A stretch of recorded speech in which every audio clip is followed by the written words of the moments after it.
సర్వాధికారియు నిరంతర స్తోత్రార్హుడు యేసుక్రీస్తు ప్రభువారి ప్రశస్త నామములో ఉదయకాలపు వర్తమానాల కొరకు ఎదురు చూస్తున్న మీ అందరికీ ఇమాన్యుయల్ మినిస్ట్రీస్ తరపున మా శుభాభివందనాలు తెలియచేస్తూ ఉన్నాను. క్రీస్తునందు మాకు అత్యంత ప్రియమైన దైవ జనాగమ, గడిచిన రాత్రి శుద్ధీకరణ కోటాలు ప్రారంభమయ్యాయి. సంవత్సరాంతపు దిద్దుబాటు కోటాలు దైవజనులను దేవుడు బలపరిచి చక్కటి వర్తమానం ద్వారా విషపు మాట, విషపు చూపు, బ్రతుకులను దిద్దుబాటు చేసే చక్కటి వర్తమానం ద్వారా ప్రభు మాట్లాడారు. ఈరోజు ఉదయం 10 గంటలకి, సాయంకాలం 6:30కి ఈ రీతిగా 30వ తారీఖు దాకా శుద్ధీకరణ కోటాలు, సంవత్సరాంతపు దిద్దుబాటు కోటాలు జరుగుతాయి. ప్రత్యేకంగా రేపు ఆదివారం సంవత్సరాంతపు దినాల్లో నూతన సంవత్సరం కొరకు ఎలా సిద్ధపడాలి, ఎలా మన బ్రతుకును దిద్దుబాటు చేసుకోవాలని ఆదివారం దివ్యమైన వర్తమానాలు. ఫస్ట్ సెషన్ 5:45కి, సెకండ్ సెషన్ సెకండ్ సర్వీస్ 8:30కి, థర్డ్ సర్వీస్ 11:15 3 సర్వీసులు ఉంటాయి. తప్పకుండా పాలు పంపులు పొందండి. 30వ తారీఖు బాప్తీసాల ఆరాధన, విశేషంగా 31వ తారీఖు రాత్రి 9 గంటలకు నూతన సంవత్సరపు ఆరాధన ప్రారంభమవుతుంది. తెల్లవారుజాము 4:30 వరకు కంప్లీట్ నైట్ అద్భుతం. కుటుంబాలుగా కూడి రండి. 2025 సంవత్సరపు తొల్లిటి గడియలు దేవుని సన్నిధిలో గడపటం ఎంత గొప్ప భాగ్యమో కదా, ఎంత గొప్ప కృపో కదా. కుటుంబాలుగా రండి, ఆశీర్వదించబడండి. మంచిది. ఈ దినం పరిశుద్ధాత్ముడు మన కొరకు సిద్ధపరిచిన దివ్య సందేశాన్ని విందాం. 2024 సంవత్సరం ఆఖరి గడియలు, ఆఖరి ఘట్టానికి వచ్చాం. ఇంకో 3 దినాలు ముగించుకుంటే నూతన సంవత్సరంలో మనం అడుగు పెట్టబోతూ ఉన్నాం. దైవజనమా, ఒకసారి ఆలోచించండి. మనం పుట్టిన నాటి నుండి నేటి వరకు, సంవత్సరం తర్వాత సంవత్సరం భూమి మీద నాశనం, కీడు, పాడు, అపాయాలు రోజుకు అధికమైపోతూ ఉన్నాయి. ఒకప్పుడు జరిగిన కీడు కంటే, ఒకప్పుడు జరిగిన ప్రమాదాల కంటే దినాలు గడిచే కొద్దీ ఇవి భయంకరంగా విస్తరిస్తూ వెళ్ళిపోతున్నాయి. ప్రత్యేకంగా ఈ 2024 సంవత్సరంలో ఎన్నెన్ని యాక్సిడెంట్లు, ఎన్నెన్ని మరణాలు, ఎన్నెన్ని హత్యలు, ఎన్నెన్ని ఆత్మహత్యలు, ఎన్నెన్ని మానభంగాలు, ఎన్నెన్ని దారుణ మారణ కాండలు జరుగుతూ వచ్చాయి. కళ్ళ ముందే తమ్ముడు, చెల్లి, నీ కళ్ళ ముందే ఎన్ని యాక్సిడెంట్లు చూడలేదు? నీ కళ్ళ ముందే ఎన్నెన్ని మరణాలు చూడలేదు? ప్రత్యేకంగా ఈ సంవత్సరాంతపు దినాల్లో మా తెలంగాణ రాష్ట్రంలో పోలీస్ డిపార్ట్మెంట్లో పనిచేసే ఎస్ఐలు 3 ఆత్మహత్య చేసుకొని చనిపోయారు. సమాజానికి స్ఫూర్తినిచ్చే ఆ గొప్ప ఉద్యోగస్తులు పాపం ఏం జరిగిందో ఏమో. కట్టుకున్న భార్య ఉన్నా, కన్న పిల్లలున్నా, చేయటానికి ఉన్నతమైన ఉద్యోగం ఉన్నా, ఏం జరిగిందో తెలియదు. సూసైడ్, ఆత్మహత్య. వీటితో పాటు ప్రత్యేకంగా ఈ మధ్య కాలంలో 2 మరణాలు నా గుండెలను కదిలించేశాయి. మధ్యప్రదేశ్ రాష్ట్రానికి చెందిన ఐపీఎస్ ఆఫీసర్ హర్షవర్ధన్, విన్నారా పేరు కూడా ఎంత బాగుందో చూడండి. 26 సంవత్సరాలకే ఐపీఎస్ ఆఫీసర్ అయ్యాడు. కర్ణాటకలో పోస్టింగ్, ట్రైనింగ్ అంతా అయిపోయింది. పోస్టింగ్ తీసుకొని డ్యూటీలో జాయిన్ అవుదామని బయలుదేరి వస్తుంటుండగా ప్రయాణమే వస్తున్నటువంటి ఆ కారు టైర్ పేలిపోయి అక్కడికక్కడే విగతజీవిగా చనిపోయాడు. ఐపీఎస్ ఆఫీసర్ అవటం ప్రతి యవనస్తుని కలగదా? ఆ కళ నెరవేరింది. ఇక నేను అనుభవించబోతున్నాను అడుగు పెట్టబోయే ఆఖరి క్షణంలో బ్రతుకు ఆవిరైపోయింది. నేను అనుకుంటా, పాపం ఆ యవన బిడ్డ చనిపోయాడే కానీ బ్రతికున్న తల్లిదండ్రులు బ్రతికినంత కాలం చస్తూ వాళ్ళు బ్రతకాల్సిందేగా. ఆ బిడ్డను కూర్చున్న జ్ఞాపకాలు ప్రతి క్షణం కళ్ళ ముందు మెదిలాడుతూ ఉంటే ఆ అమ్మ నాన్న ఎంత పిచ్చోళ్ళు అయిపోయి ఉంటారు. దైవజనమా, ఈ మధ్య రాజస్థాన్ రాష్ట్రంలో ఓ ప్రభుత్వ ఉద్యోగి ఇంకో 3 సంవత్సరాలు జాబ్ ఉండగానే రిటైర్మెంట్ ఇచ్చాడు. సన్మాన సభ ఏర్పాటు చేశారు. అయ్యా, ఇంకో 3 సంవత్సరాలు డ్యూటీ ఉండగానే ఎందుకు నువ్వు రిటైర్మెంట్ అయిపోతున్నావు అడిగితే తన ప్రక్కన కూర్చున్న భార్య వైపు చూయించి, నా భార్య హృదయ సంబంధమైన వ్యాధితో బాధపడుతుంది, నా భార్యకు సేవ చేయాలని, మాకు పిల్లలు లేరయ్యా, నా భార్యకు సేవ చేయాలని, ఇక నా శేష జీవితం అంతా నా భార్య కొరకు నేను, నా కొరకు నా భార్య, నా భార్యకు పరిచర్య చేయాలని నేను జాబుకు రిజైన్ చేశానయ్యా అని అంటే అక్కడ కూర్చున్న సభికులంతా, బా ఎంత ఆదర్శమైన భర్త, భార్యకు సపరీలు, భార్యకు పరిచర్య చేయటానికి రిటైర్మెంట్ తీసుకున్నాడా, ఎంత అద్భుతమైన భర్త అని చప్పట్లు కొడుతూ ఆ భార్య వైపు చూసి, ఎంత అదృష్టవంతురాలు అమ్మా అన్నట్లుగా ఆయన మెడలో ఈవిడి మెడలో పూలదండ వేస్తూ ఉంటే కూర్చున్న భార్య అలా తూలుచినట్లుగా అలా కూలి కుర్చీలోనే కుప్పలాగా కూలి చనిపోయిందండి. ఏ భార్య కొరకు రిటైర్మెంట్ తీసుకున్నాడో ఆ భార్యే. చూసారా, వీడియోలు చూశారు కదా. ఈ సంవత్సరాంతపు దినాలకు వచ్చిన తమ్ముడు చెల్లి, ఇవన్నీ మనం తలపోయాలి. ఎన్నెన్ని మరణగండాలు నీ జీవితంలో నిన్ను వెంటాడలేదు, ఎన్నెన్ని ప్రమాదాల బాట గుండా నువ్వు తప్పించబడలేదు. మరణం ఒక్క అడుగు దూరంలో ఉన్నట్లుగా ఇంకో క్షణం గడిస్తే చనిపోతావేమో అని అనుకునే క్షణాలలో జీవాధిపతిగా దేవుడు ప్రత్యక్షమై మరణంలో నుండి జీవానికి ఎంత అద్భుతంగా దేవుడు నిన్ను దాటించాడు కదా. దైవజన్మ, దేవుడు మన జీవితాల్లో చేసిన ఉపకారాలన్నిటిలో 2 అతి శ్రేష్టమైన ఉపకారాలు చెప్పమంటారా? ఒకటి, రక్షణను భిక్షగా దేవుడు ప్రసాదించాడు. తన ప్రాణాన్ని ధారపోసి మన ఆత్మలు నరకానికి వెళ్లకుండా ఉండునట్లుగా రక్షణను భిక్షగా దేవుడు ప్రసాదించాడు. ఇంతకు మించిన ఉపకారం మానవ జీవితంలో ఏముంటుంది చెప్పండి? రెండో చెప్పమంటారా? నీ కళ్ళ ముందు వందల వేల మంది మరణిస్తున్నా, కుడి ప్రక్క 1000 మంది, ఎడం ప్రక్క 10,000 మంది కుప్పలాగా కూలిపోయినా మరణంలో నుంచి దేవుడు నిన్ను దాటించి ప్రాణభిక్ష పెట్టాడు.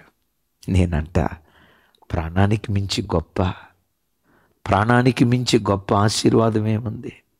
సజీవులుగా బ్రతకటానికి మించిన గొప్ప దీవెనేముంది? ప్రాణభిక్ష పెట్టాడు. సంవత్సరాంతపు దినాలకు సజీవులుగా దేవుడు మనల్ని నడిపించాడు. నేనంట, ఈ సంవత్సరాంతపు దినాల్లో, ఈ దినాలకు వచ్చిన మీరు నేను ఏం చేయాలి?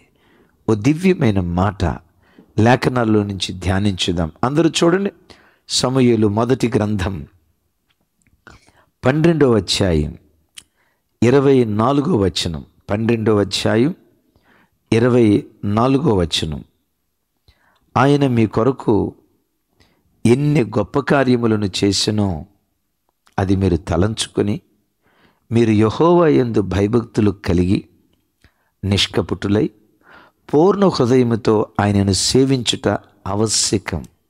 తమ్ముడు, చెల్లి, ఉదయకాలం వర్తమానం వింటున్న చెల్లి, కూర్చొని ఎన్నెన్ని గొప్ప కార్యాలు నీ పట్ల దేవుడు జరిగించాడో ఒక్కసారి తలపోయి, నీ కడుపును పుట్టిన నీ పిల్లల విషయంలో ఎన్నెన్ని గొప్ప కార్యాలు చేశాడో కట్టుకున్న నీ భర్త విషయంలో, నీ భార్య విషయంలో, తమ్ముడా, ఎన్నెన్ని గొప్ప కార్యాలు దేవుడు చేశాడో ఒక్కసారి తలపోయి.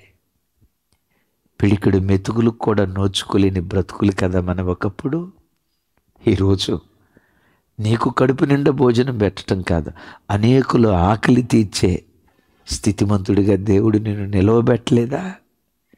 నెల నెల ఇంటిది కట్టుకుంటే చాలురా బాబు ఈ బ్రతుక్కు అనుకున్న నీ బ్రతుకులో పెంట కుప్పల మీద నుండి లేవనెత్తి ఈరోజు ఎంత చక్కటి స్థితిమంతుడిగా దేవుడు నిన్ను నిలవబెట్టాడో కదా. మిమ్మల్ని ఒక మాట అడుగుతా, ఈరోజు ఇంతటి ఘనమైన స్థితిలో ఉంటాను అని 20 సంవత్సరాల క్రితం మీలో ఎవరైనా కలగన్నారా? ఇంతటి స్థితిలోకి దేవుడు తీసుకొని వెళ్తాడని మీలో ఎవరైనా మనస్సులోనైనా ఊహించారా?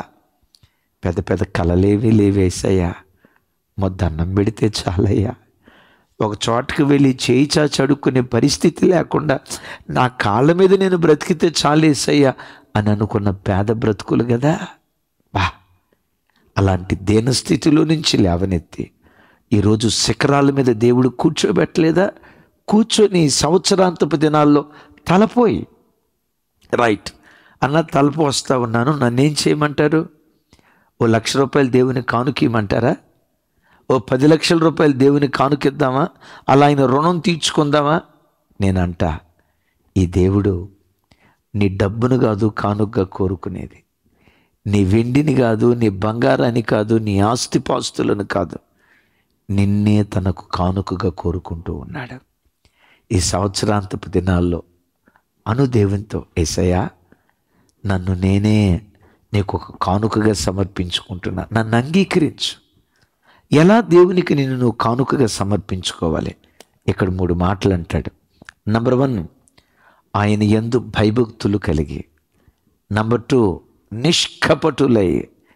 నంబర్ 3, పూర్ణ హృదయముతో ఆయనను సేవించుట అవశ్యం. భయభక్తులు కలిగి బ్రతుకు. ఏంటి భయభక్తులంటే?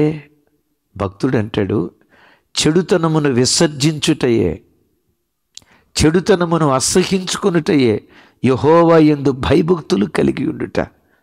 తమ్ముడు, చెల్లి, చెడుతనాన్ని తొలగించుకో అనలా, చెడుతనాన్ని తీసేసుకో అని అనలా, దానికంటే విశేషంగా విసర్జించు అంటాడు. ఒకసారి నా వైపు చూడండి. విసర్జించుట అనే మాట ఎక్కడ వాడతాం? ఎక్కడ వాడతాం?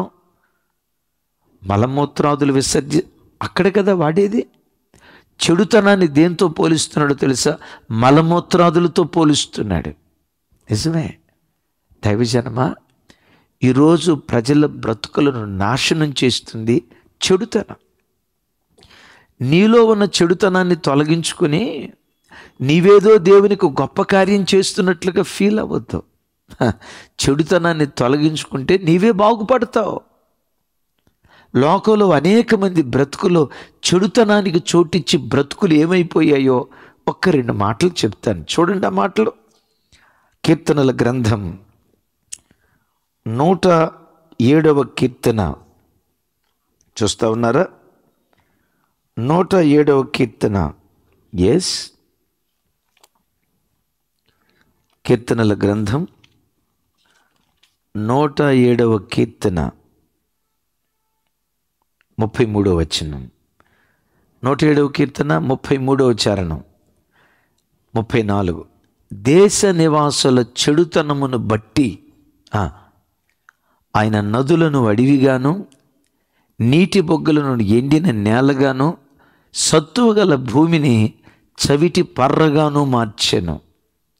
దేశం ఎందుకు నాశనం అయిపోయింది? సారవంతమైన నేల చవిటి పర్రగా ఎందుకు మారిపోయింది? దేశ నివాసుల చెడుతనాన్ని బట్టి.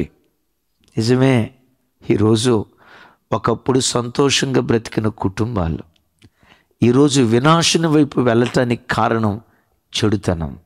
తమ్ముడు, చెల్లి, నీ ఇల్లు ఎప్పటికీ నీ ఇల్లు ఎప్పటికీ సస్యశ్యామలంగానే ఉండునుగాక. సారవంతమైన ఇల్లుగా, 30 60 100 ఫలించే ఇల్లుగా యేసు నామములో నీ ఇంటిని దేవుడు ఆశీర్వదించునుగాక.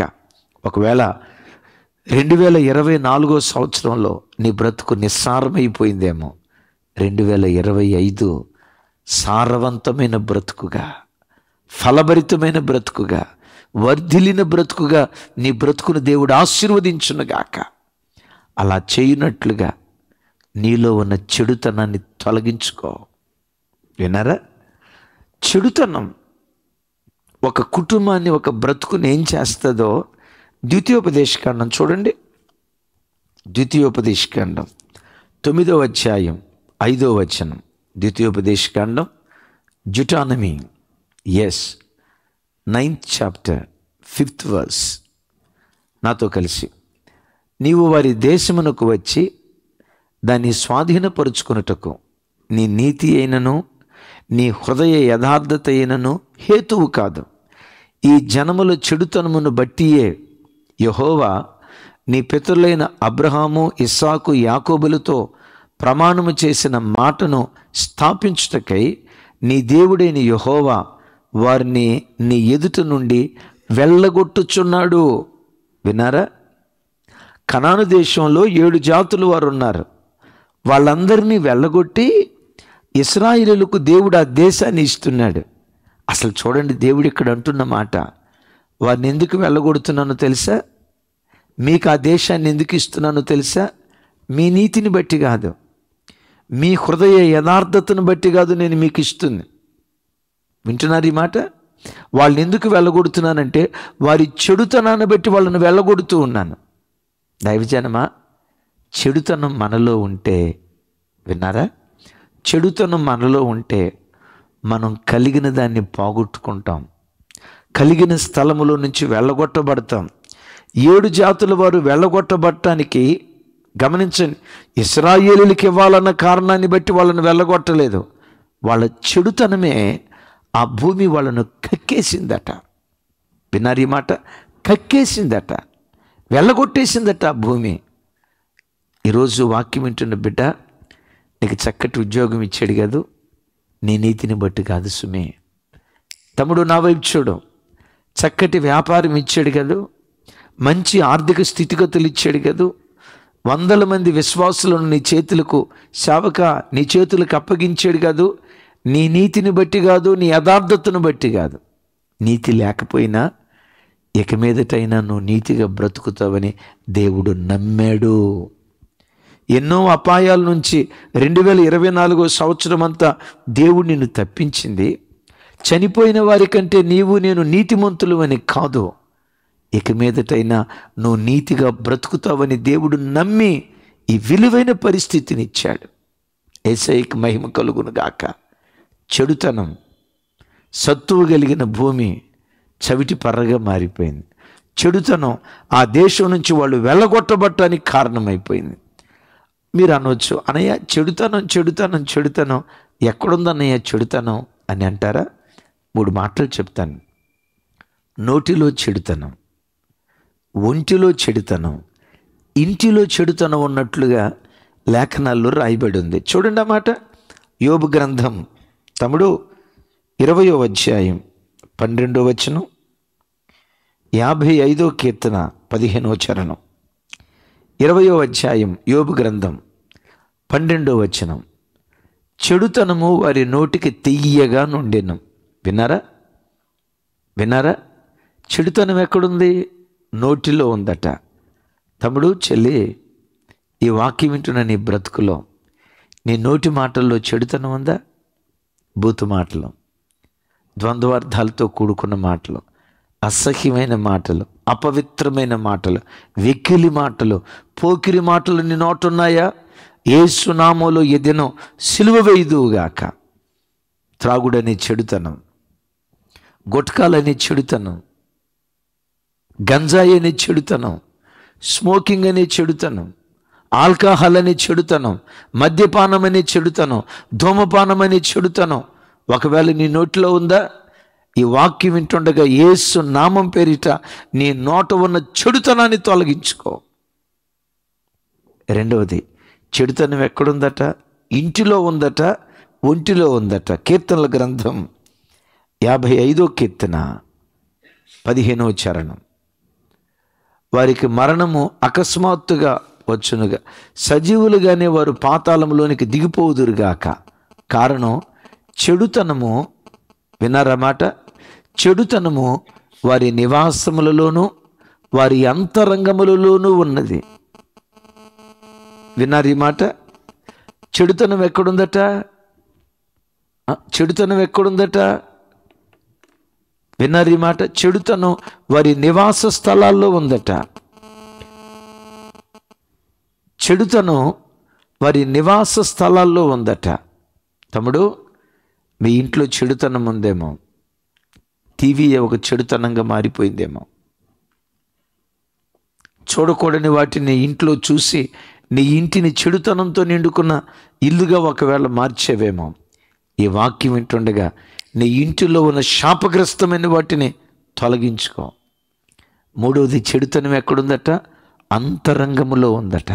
అంతరంగములో, నీ అంతరంగంలో ఏ చెడుతనం ఉందో ఆ చెడుతనాన్ని తొలగించుకొని పవిత్రమైన జీవితంతో నిన్ను నీవే దేవునికి కానుకగా సమర్పించుకోవాలి. రైట్? రెండవది, యెహోవా యందు భయభక్తులు కలిగి, రెండవ మాట ఏమంటాడు? నిష్కపటులై. ఎలాంటి వారు? బిడ్డలారా, ఎక్కడ బ్రతుకుతున్నా కపటం లేని వారిగా బ్రతకండి. కపట హృదయంతో పొరపాటున ఆయన పిల్లలైనా మనం బ్రతకూడదు. పావురాన్ని గురించి మీరు చూస్తారు కదా, యేసు ప్రభు వారు అంటారు, పాము వలె వివేకులు, పావురము వలె నిష్కపటులయుండుడే. నేను విన్నాను, నిజమో కాదో నాకు తెలియదు, పావురానికి చేదు కట్టుండదట.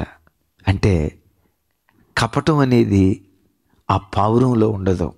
రోమపత్రికలో అంటాడు, చూడండి ఆ మాట, రోమీలకు రాసిన పత్రిక 12వ అధ్యాయం 9వ వచనం. 12:9. మీరు మీ ప్రేమ నిష్కపటమైనదై ఉండవలెను. చెడ్డదాన్ని అసహించుకొని మంచిదాన్ని హత్తుకొని ఉండుడి. ఓకే, మీ ప్రేమ నిష్కపటమైనదై ఉండవలెను. ఎట్లా ఉండాలి? నా వైపు చూడాలి. ఎట్లా ఉండాలి? మీ ప్రేమ నిష్కపటమైనదై ఉండాలి. ఎవరిని ప్రేమించినా నిష్కపటంగా ప్రేమించు. ఎవరితో మాట్లాడినా నిష్కపటంగా మాట్లాడు. వాడు కపటుడై ఉండొచ్చు, కపట హృదయంతో వాళ్ళు మాట్లాడి ఉండొచ్చు. నీ హృదయాన్ని ఎలా ఉండాలని కోరుకుంటున్నాడు తెలుసా? నిష్కపటం. కొంతమంది చూడండి, నాలుగుతో మాట్లాడే మాట ఒకటి, హృదయంలో ఉండే ఆలోచన ఒకటి. ముందు ఒక మాట మాట్లాడతారు, ప్రక్కిలిన తర్వాత ఇంకొక మాట మాట్లాడతారు. కనపడినప్పుడు అక్క, ప్రైజ్ ది లార్డ్ అక్క, అక్క సాగదీసిందంటే వైజాగ్ దాకా పోద్ది. ప్రైజ్ ది లార్డ్ అక్క అంటదా? పక్కెళ్ళి అంటది, ఇది అక్క కాదు కుక్క అంటది. అన్నా అంటాడు. పక్కెళ్ళి అన్న కాదు ఈడు దొన్న అంటాడు. అంటే ముందు ఒక మాట మాట్లాడతాడు, వెనక ఒక మాట మాట్లాడతాడు. తమ్ముడు, చెల్లి, నీ జీవితంలో కూడా కొంతమందిని అలాంటి వ్యక్తులను చూసి ఉంటారు కదా. మాటలేమో తేనె భూషణ కత్తి, తేనెలొలుగుతూ ఉంటాయి, హృదయం అంతా కపటంతో. అలాంటి వ్యక్తులు నువ్వు చూసావు కదా. నేనంట, అలాంటి వ్యక్తులు నీ ఎదుటున్నా నీవు మాత్రం అట్టివాడిగా బ్రతకు. ఎవరిని ప్రేమించినా నిష్కపటమైన హృదయంతో ప్రేమించు. సంవత్సరాంతపు దినాలకు వచ్చాం కదా, శుద్ధీకరించుకోవాలి. ఎవరి మీదైనా గుండెల్లో పగుందా తమ్ముడా? ఎవరి పట్లైనా హృదయంలో చేదైన ఆలోచన ఉందా? ఎవరి పట్లైనా కక్ష కలిగి బ్రతుకుతున్నావా? ఈ వాక్యం వింటుండగానే వారికి ఫోన్ చేసి వారితో నువ్వు సమాధాన పడుదువుగాక. అలా నిన్ను నువ్వు కానుకగా సమర్పించుకో. మూడో మాట ఏమంటాడో తెలుసా? పూర్ణ హృదయంతో ఆయనను సేవించుట అవశ్యం. ఎట్లా సేవించాలి? పూర్ణ హృదయంతో, అర్ధ హృదయంతో కాదు, ముప్పావు హృదయంతో కాదు. నీ హృదయం అంతటిలో యేసయ్యకు మాత్రమే చోటు ఉండాలి. కొంత సైతానుగాడికి, కొంత దేవునికి కుదరదు. సైతానుగాడు ఉన్నాడు చూసారా? పర్వాలేదు, నువ్వు ఒకటి అడుగు, ఇంకొక అడుగు ఇటు వేసినా పర్వాలేదు అంటాడు, అటు ఇటు ఉన్నా పర్వాలేదు అంటాడు. కానీ నీ దేవుడేమంటాడు తెలుసా? నీవు నాకు మాత్రమే సొంతమై ఉండాలి, నీ హృదయంలో నాకు మాత్రమే చోటు ఉండాలి, నాకు తప్ప మరెవ్వరికీ చోటు ఉండకూడదు. ప్రభు మాట్లాడే మాట. తమ్ముడు, నీ హృదయంలో ఒకవేళ కొంత సినిమాలకు చోటు ఉందేమో, కొంత సీరియల్కి చోటు ఉందేమో, పరస్త్రీ వ్యామోహానికి చోటు ఉందేమో, మద్యానికి చోటు ఉందేమో. చూడు వేటికి నీ హృదయంలో చోటు ఉందో ఈ వాక్యం వింటుండగా వాటన్నిటిని తొలగించుకొని, అయ్యా నా హృదయమంతా నీకు మాత్రమే సొంతం, నీకు మాత్రమే నేను అంకితం అవుతానయ్యని నీ హృదయాన్ని ప్రభువుకు కానుకగా సమర్పించు. యేసయ్యా, నీ వెండిని బంగారాన్ని కాదు తమ్ముడా, నిన్నే తనకు కానుకగా సమర్పించుకోవాలని కోరుకుంటున్నాడు. ఎన్ని అద్భుతాలు నీ జీవితంలో చేశాడో కదా, వాటన్నిటిని తలపోస్తూ ఒక మాట అంటావా? యేసయ్యా, ఈ సంవత్సరాంతపు దినాల్లో నన్ను నేనే మీకు కానుకగా సమర్పించుకుంటాను.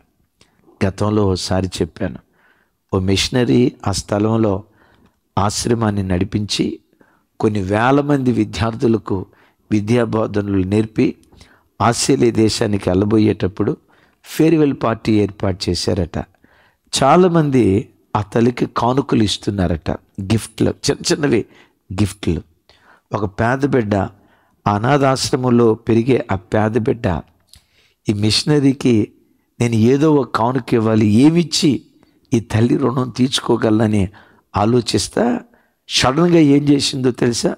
ఒక పెద్ద బేషన్ ఒకటి తీసుకొని ఆ బేషన్ మిషనరీ ముందు పెట్టి ఆ బేషన్ లోపట ఈ చిన్న బిడ్డ కూర్చొని అంటదట, అమ్మా నన్ను నేనే నీకు కానుకగా సమర్పించుకుంటానమ్మా, ఇవ్వటానికి నా దగ్గర ఏమీ లేదమ్మా, అమ్మా ఆ చేతిలో ఏమీ లేదు, చిల్లి గవ్వ కూడా లేదు, పేదదాన్ని అమ్మా, అనాథ బిడ్డనమ్మా, నీకేదో ఇవ్వాలని ఆశ నాకుంది, నా చేతిలో ఏమీ లేదు, కానీ నన్ను నేనే నీకు కానుకగా సమర్పించుకుంటానమ్మా అందట.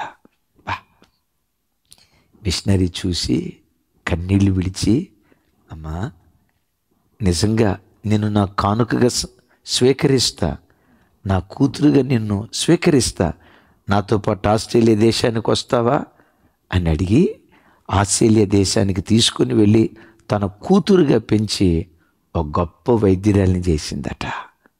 తమ్ముడు, చెల్లి, నీ ఇల్లును దేవుని కానుకగా సమర్పిస్తావా? నీ ఇంటిని దేవుని కానుకగా సమర్పిస్తావా? అట్టి కృప దేవుడు మనందరికీ దయచేయునుగాక. చిన్న ప్రార్థన చేస్తాను, అందరూ ప్రార్థనలో ఏకీభవించండి. ప్రార్థన.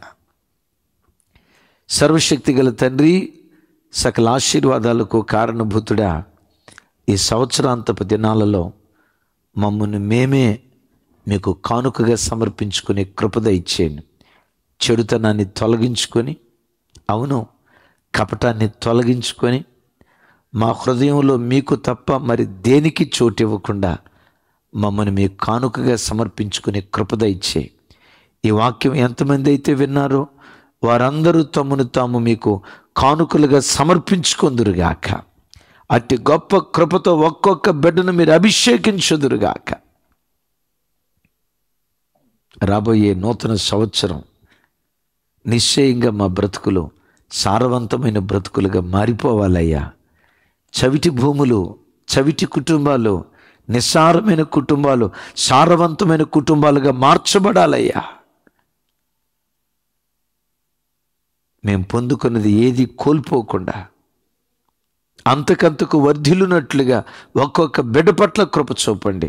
నా చేతులైతే నీ ప్రజలను దీవిస్తూ యేసు నామం పేరిట ప్రార్థించి స్తుతించి పొంది ఉన్నాం తండ్రి, ఆమేన్. తండ్రి అయిన దేవుని ప్రేమ, కుమారుడైన యేసుక్రీస్తు వారి దివ్యకృప, పరిశుద్ధాత్మ దేవుని అన్యోన్య సహవాసం మనకు సకల పరిశుద్ధులకు సదా తోడయుండి నడిపించునుగాక. Amen, amen. Thank you.